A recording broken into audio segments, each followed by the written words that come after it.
Geiger. I love Scott. I'm still the pants onion. Love it. So Nightmare Alley is the movie we're discussing today. That is the more recent 2021 one, even though LaCroix is able to discuss both the earlier version and this one.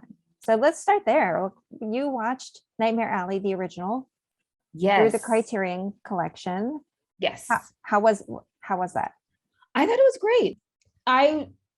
After watching the Guillermo del Toro one, which we're going to discuss today, and the original one, I think it's from 1947. Not familiar with any of the actors, but the characters are still the same. There are a lot of different subtleties in the first one. From, like, for example, Stan doesn't have a backstory. He just kind of shows up.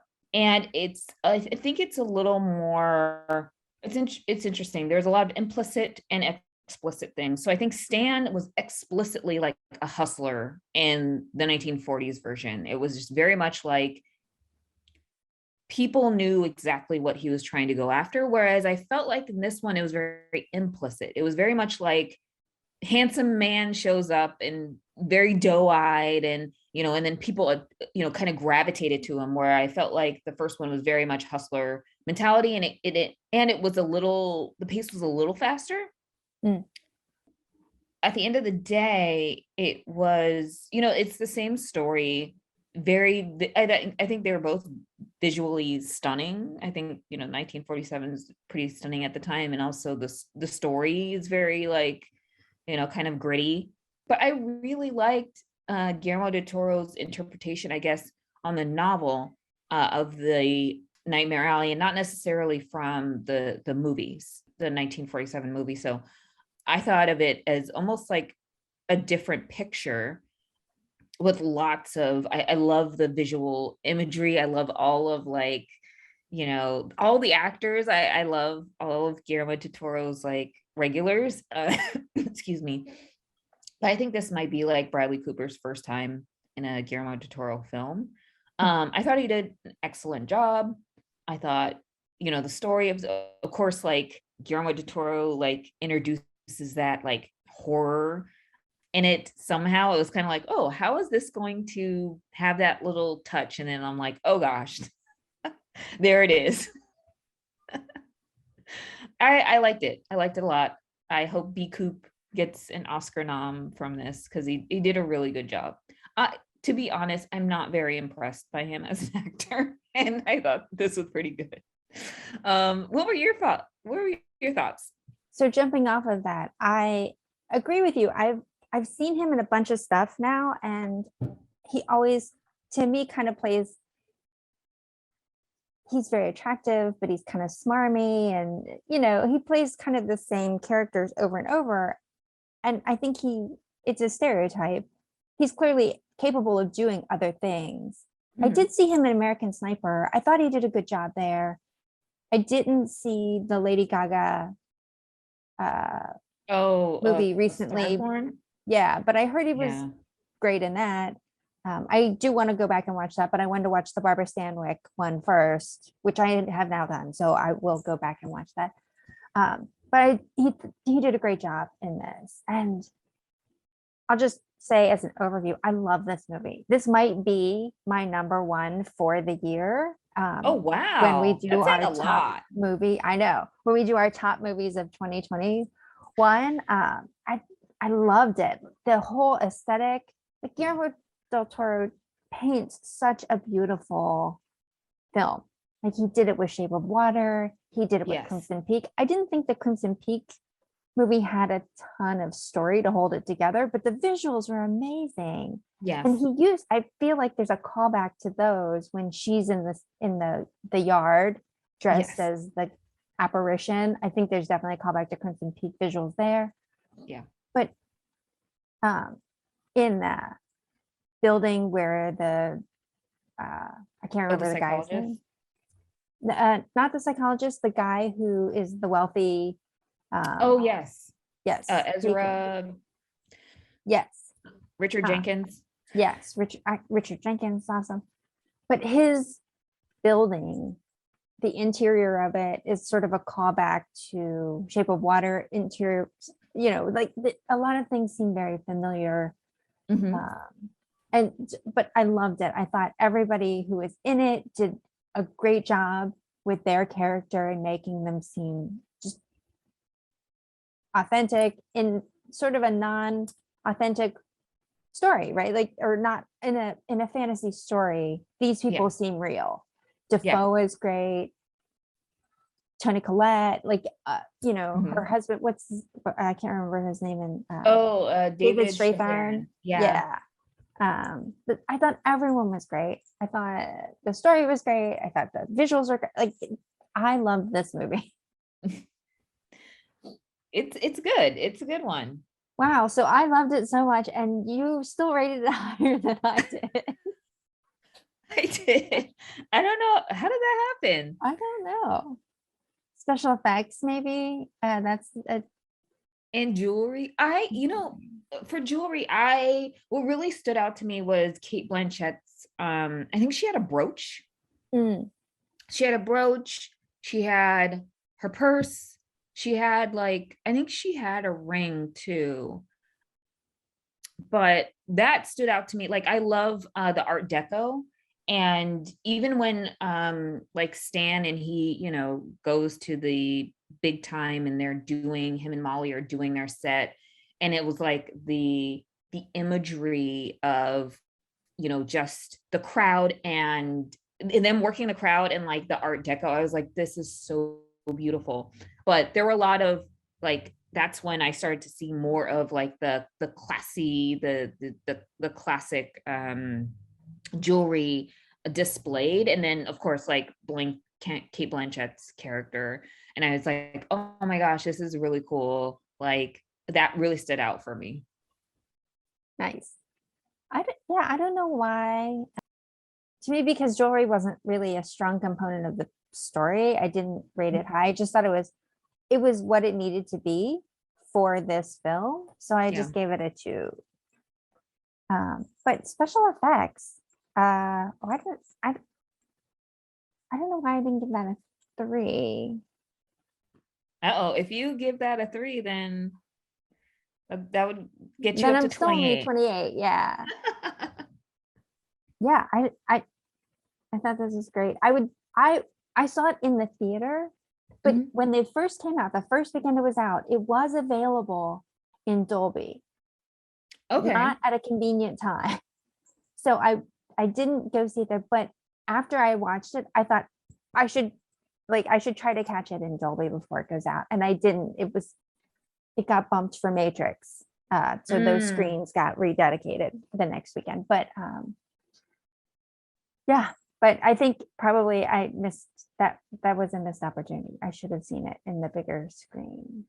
I really feel like it'll come back. I feel like this is going to be a modern classic. Like, it's just kind of reminiscent of what's happening now in terms of the story. I think it resonates a lot with like, people are kind of down on their luck. Like, I mean, I guess in this moment in time, it's the 41, I think. So, America is on the brink of going to war. Like, people are getting desperate. And you have individuals who are trying to do what they can to like up their game in terms of making an impression or just making money. And I mean, I really, really like the whole, reputation over, currency, but then also information as a currency, as kind of like the underlying theme. Because at the end of the day, it's like the more you know, the more valuable it is over time, so long as you use caution, or you're cautious. And so there was that in terms of like the story. But special effects, I mean, I think that was when the part that the Guillermo del Toro, his special touch in terms of like the gore factor, because it's like it's I don't know how he does it, but the apparition scene, and Ezra's like not happy, and so they have to like kind of abandon the situation, and I'm just like, oh gosh, like you can hear like the crack in like in the environment, and you know, it's winter, it's snow. It's just like, oh my gosh, all these elements of like, it reminded me of Crimson Peak. I was just like, oh my gosh. Well, and I think that's how I got to the two for special effects. Like to me, Mm, special effects are digital. mm, They're put in afterwards. And I don't think that he works that way. I think that he like does it all there. And so it to me, that doesn't qualify as special effects. That's production quality, set, jewelry, or sorry, hair, makeup, costumes. Like got it. special effects are like, let's make this blood like spurt out the back, like um, uh yeah. So I think that's why I gave it a 2 for special effects. But yeah, that makes total sense now that we're talking about it. I agree with you. I Um, think it was interesting to me, and I like this about the story. I thought the story made really good choices in terms of not making Bradley Cooper's character redeemable. mhm, He was in the beginning kind of a subtle hustler where I mean you understand like, but as you see more, the interaction with his father, and then the interaction with Rooney Mara's character, then the interaction with Kate Blanchett's character, like you see more and more this guy is just bad news. yeah, And he makes poor choices, he suffers the consequences, but he continues to make poor choices. yep, And I like the movie that it doesn't shy away from it. It continues to present him in that way. yeah, Uh, because I think the easy way out these days is like, no, it's okay because he had a bad childhood. So, like we try to make the villains empathetic. We've swung the other way, right? Before, like back in the day, villains were villains and good guys were good guys. And now we've come to this place where let's give the backstory and, oh, the villain is a villain because of this. And if you really understood him, then you would, or her, you would know that it wasn't their choice to be bad. It was circumstantial, or, it was understandable how they got there. But I like that he's a villain and he's just, that's it. We're okay with that. Some people are just bad. but it also comes full circle too, right? Like, I mean, it's interesting the way that the women are portrayed in this is kind of like, they weren't, they were in their like 19, I don't know, like back in the day, they would have just been like, okay, like I feel like I'm getting screwed over. There's really nothing I can do about it. Especially like Molly, she is just like, no, I'm not like, nothing that he has promised to me has come to fruition. Like I've helped him get this far.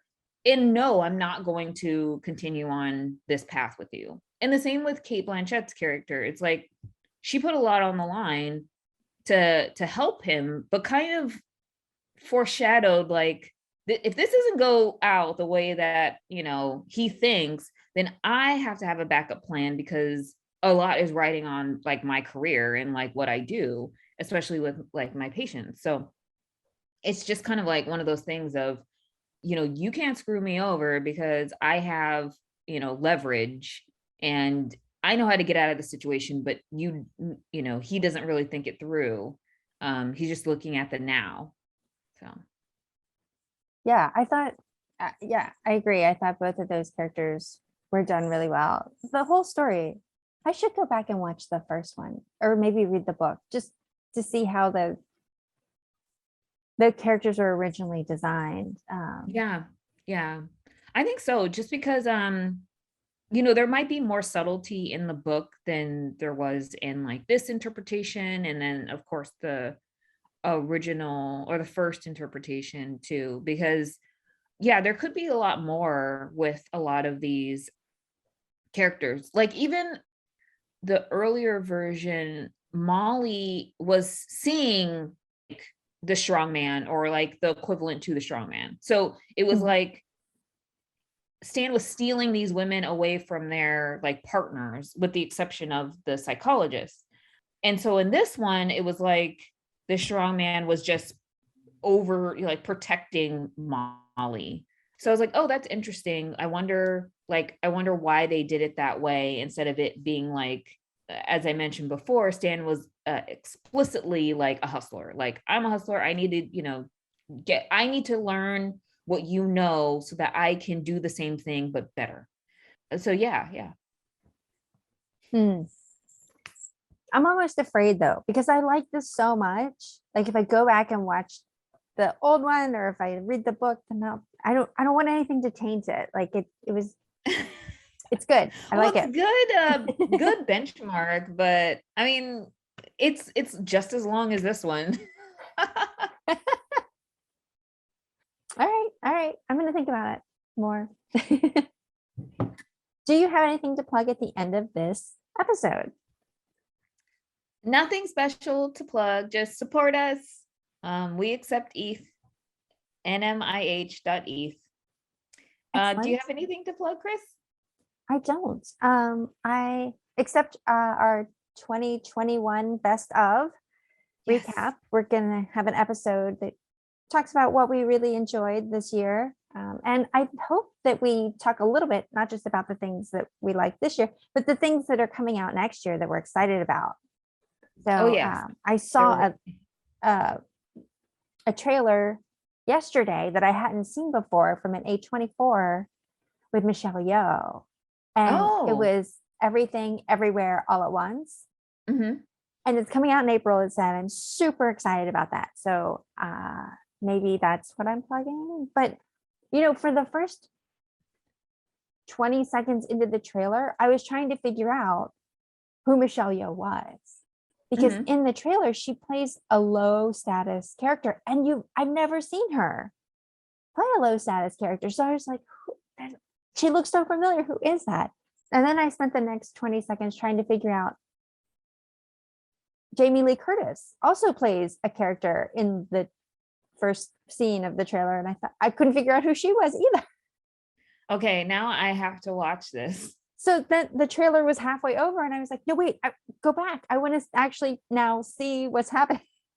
But it looks amazing and I can't wait till that comes out. So I hope we do an episode or we talk a little bit about what's coming out that we want to see in 2022.